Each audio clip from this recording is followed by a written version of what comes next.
ଆଜି ହେଉଛି ଆଷାଢ଼ ଶୁକ୍ଳ ଏକାଦଶୀ, ଯାହାକୁ ହରିଶୟନ ଏକାଦଶୀ ବୋଲି କୁହାଯାଏ। ଏହି ପବିତ୍ର ତିଥିରେ ଭଗବାନ ବିଷ୍ଣୁ ଯୋଗନିଦ୍ରାରେ ଶୟନ କରନ୍ତି। ଠିକ୍ 4 ମାସ ପରେ ହରିଉଠାନ ଏକାଦଶୀ ଦିନ ପ୍ରଭୁ ଯୋଗନିଦ୍ରାରୁ ଜାଗ୍ରତ ହୁଅନ୍ତି।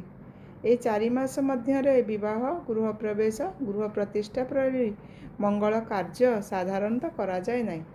ହରିଉଠାନ ଏକାଦଶୀ ପରେ ପୁଣି ସମସ୍ତ ଶୁଭ କାର୍ଯ୍ୟ ଆରମ୍ଭ ହୋଇଥାଏ। ଆଜି ଦିନର ଆଉ ଏକ ବିଶେଷ ମହତ୍ତ୍ୱ ହେଉଛି ମହାପ୍ରଭୁଙ୍କ ସୁନାବେଶ।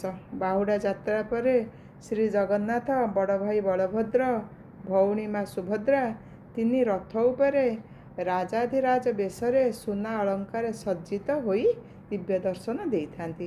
ଏ ବେଶକୁ ରାଜରାଜେଶ୍ୱରୀ ବେଶ ମଧ୍ୟ କୁହାଯାଏ।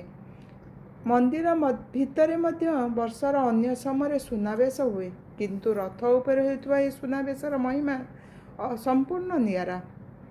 ସୁନାର ମୁକୁଟ, ହାତ, ପାଦ, ଶଙ୍ଖ, ଚକ୍ର, ଗଦା, ପଦ୍ମ ସମେତ ବିଭିନ୍ନ ସ୍ୱର୍ଣ୍ଣ ଅଳଙ୍କାରରେ ମହାପ୍ରଭୁ ଅତ୍ୟନ୍ତ ଦିବ୍ୟ ରୂପରେ ଶୋଭା ପାଆନ୍ତି।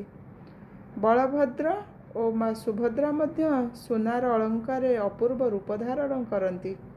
ସେହି ଦିବ୍ୟ ରୂପର ଦର୍ଶନ ପାଇଁ ଲକ୍ଷ ଲକ୍ଷ ଭକ୍ତ ଦେଶ ବିଦେଶରୁ ଶ୍ରୀକ୍ଷେତ୍ରକୁ ଆସିଥାନ୍ତି। ଏ ସୁନାବେଶର ଆଉ ଏକ ସ୍ୱତନ୍ତ୍ର ମହତ୍ତ୍ୱ ରହିଛି। ଶ୍ରୀମନ୍ଦିର ପରମ୍ପରା ଅନୁଯାୟୀ ସମସ୍ତଙ୍କୁ ମନ୍ଦିର ଭିତରକୁ ପ୍ରବେଶ କରି ପ୍ରଭୁଙ୍କର ଦର୍ଶନ କରିବାର ସୁଯୋଗ ମିଳେ ନାହିଁ, କିନ୍ତୁ ରଥ ଉପରେ ହେଉଥିବା ଏହି ସୁନାବେଶ ସମୟରେ ଧର୍ମ, ଜାତି ଓ ସମ୍ପ୍ରଦାୟ ନିର୍ବିଶେଷରେ ସମସ୍ତେ ମହାପ୍ରଭୁଙ୍କ ଦିବ୍ୟ ରୂପର ଦର୍ଶନ କରିପାରନ୍ତି। ଏହା ହିଁ ହେଉଛି ଜଗନ୍ନାଥ ସଂସ୍କୃତିର ସବୁଠୁ ବଡ଼ ବାର୍ତ୍ତା।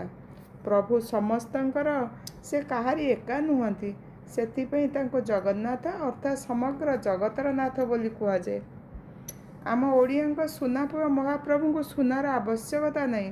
ସେ ନିଜେ ଅମୂଲ୍ୟ। ସେ ନିଜେ ସୁନାଠାରୁ ମଧ୍ୟ ଅଧିକ ମୂଲ୍ୟବାନ। କିନ୍ତୁ ଭକ୍ତଙ୍କ ପ୍ରେମ, ଭକ୍ତି, ଲୋକାଚାରର ପ୍ରତୀକ ସ୍ୱରୂପ ତାଙ୍କୁ ସୁନା ଅଳଙ୍କାରରେ ସଜ୍ଜିତ କରାଯାଇଥାଏ। ଏହି ଦିବ୍ୟ ସୁନାବେଶର ଦର୍ଶନ କରି ଭକ୍ତମାନଙ୍କ ମନ ଆନନ୍ଦରେ ଭରିଯାଏ। ଅନେକ ଆଖିରେ ଭକ୍ତିର ଅଶ୍ରୁ ଝରିପଡ଼େ। ମହାପ୍ରଭୁଙ୍କର ଏହି ଅପୂର୍ବ ରୂପକୁ ଥରେ ଦେଖିଲେ ଜୀବନ ଧନ୍ୟ ହୋଇଯାଏ ବୋଲି ଭକ୍ତମାନଙ୍କର ବିଶ୍ୱାସ। ଜୟ ଜଗନ୍ନାଥ।